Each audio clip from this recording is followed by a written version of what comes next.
అరే, ఇక్కడ బిర్యానీ బాగుంటుందంటావా? బానే ఉండిద్ది మా. నేను ముందే చెప్తున్నా, బాగోకపోతే నేను అస్సలు తిన్ను. సరే పద. హ్మ్.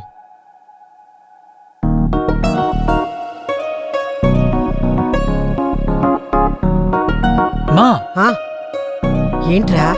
నేను గుళ్ళో అమ్మాయిని చూసా అని చెప్పా కదా, తనే. నువ్వున్నావు కాబట్టి సరిపోయింది, లేకపోతే వాడు నా బుర్ర తినేసేవాడు. హ్మ్.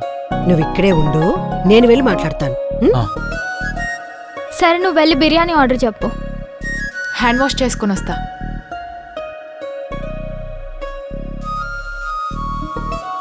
హలో, హాయ్ మా. ఆంటీ నేను మీకు తెలుసా? సరదాగా కాసేపు సరదాగా కాసేపు సరదాగా కాసేపు